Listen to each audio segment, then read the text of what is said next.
Hey everybody, George Soto here, tuning in from Brooklyn, New York. Today I sit down with Jared Robin, co-founder at Rev Genius, where we talk about everything from what inspired him to start Rev Genius, the future of go-to-market, AI, and more. You should definitely check it out.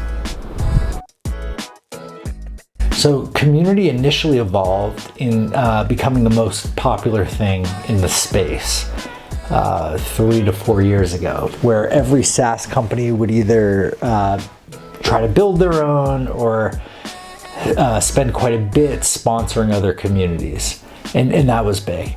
Then I saw it evolve yet again where, in the last 18 months, let's say, when budgets kind of dried up because people were transitioning from the growth at all costs to the efficient growth, they were figuring out how to do it themselves, taking a lot of the plays that we had, out in the space, which is a compliment. You have to constantly evolve and bringing in-house, creating tactics, all of this, some of which ran dry, which is great because we're constantly evolving. And then now this whole influencer and creator thing has come up in Fractional, which is spectacular. And actually, I came from B2B2C, so 4 years ago I saw this and I'm like, oh my gosh, I need to build an influencer marketing agency in B2B. But 4 years ago, it was way too early. But it was the perfect time to build a community. So finally, that's coming to fruition. And the biggest takeaway, all of this, whether it's creators or advisors that are really ambassadors or consultants or fractionals, the coolest takeaway, and people are saying is it influencers or is it fractionals? Depends where you're hanging out. They're both popping off. The individual has more power to earn on their own a livable ×2, ×5 wage, run their own solopreneurship today than they were 4 years ago.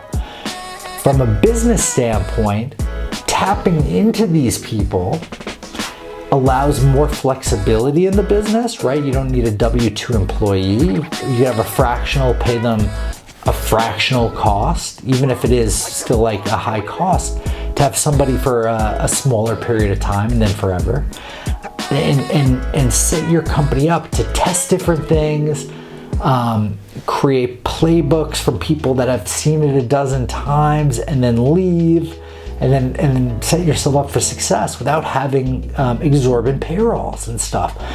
So how I'm seeing community evolve is everybody's building their own community now, so it's not just companies. This idea of collaborative growth, which I'm exploring in the collab, is the idea of partnering with individuals, whether it's in a fractional or influencer capacity. There's a forcing function that happens when you take an individual out of the company and work with them. If you have two people that collaborate under an employer, they collaborate for the company's good. And that's normal, that's been accepted. But now, if you're away from that, you're collaborating for your collective good. So company A and collaborator A, however they're collaborating, benefits both of them. So it's kind of awesome. And this is the evolution of community.